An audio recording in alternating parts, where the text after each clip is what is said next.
It's been a long time since young children have called the White House home, but that's just what it will be for 7-year-old Sasha and 10-year-old Malia.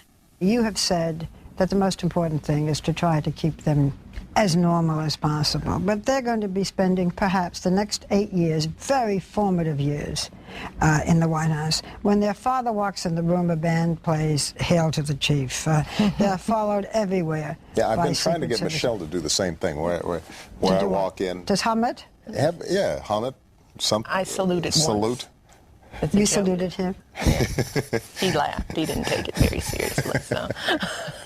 I guess what I'm getting at is, even if these kids have sleepovers, even with a puppy, you must be very concerned. Well, look, Caroline Kennedy's become a great friend of ours. And she is one of the most charming, engaging, down-to-earth people you'd ever care to meet. In fact, I guess either Malia or Sasha will have her room. What do they think of the White House? Oh, very cool. Malia said, our oldest said, she said, you know, I thought this was going to be an untouchable place. You know, the kind of place where you couldn't touch anything. She said, well, actually, the White House was kind of homey. But the best story about this was Malia comes back, and she says, you know, Daddy, I've got an idea. I said, yeah, what's that? She says, well, you know how sometimes I have these, big papers that I've got to write. If I've got an important paper, a history paper, I think I'm going to go in that room where Abraham Lincoln, where there's that thing where he signed it. I said, you mean the Gettysburg Address? She said, yeah, I'm going to sit at that desk because I'm thinking that will inspire big thoughts. I said, well, you really thought this through, kid. Huh? Is she? Well, I think that's probably what she will do. That's her plan.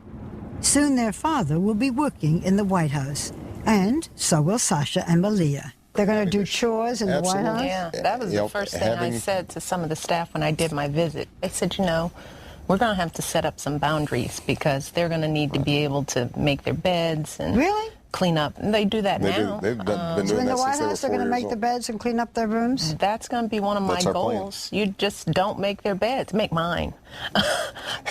But skip the kids. Let them make their own bed. Well, what's important is not just our kids, but I've got a whole bunch of staff who have small kids or, relatively young kids. And one of the things that I've committed to my staff, and I know Michelle believes in very strongly, is trying to figure out how do you make this place kid-friendly, because it's a workplace. And so we've got to make sure that we can bring in children from all of our staffs and create the kinds of activities. And other kids from the surrounding community, the D.C. community as well. Open the place up a little bit. Yeah.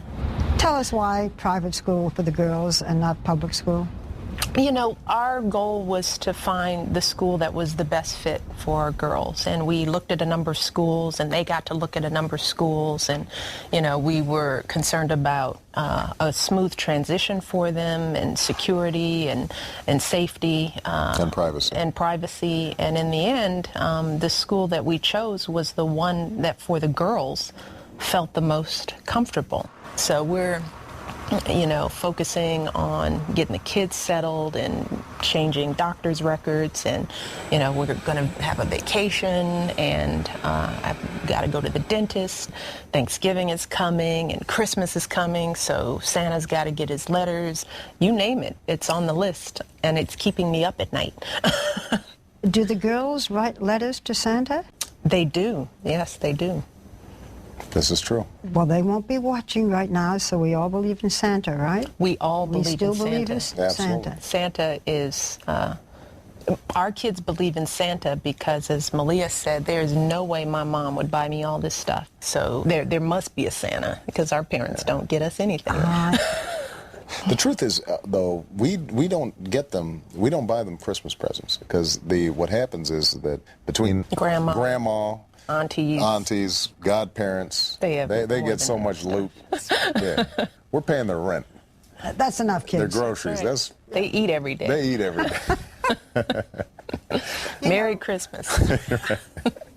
Michelle Obama says her own father set the standard for raising respectful and well-behaved children. You've talked about your father, and you said he never punished you, but he just gave you a look and said, I'm so disappointed. I'm so disappointed. Yeah. The tears would come, the heaving sobs.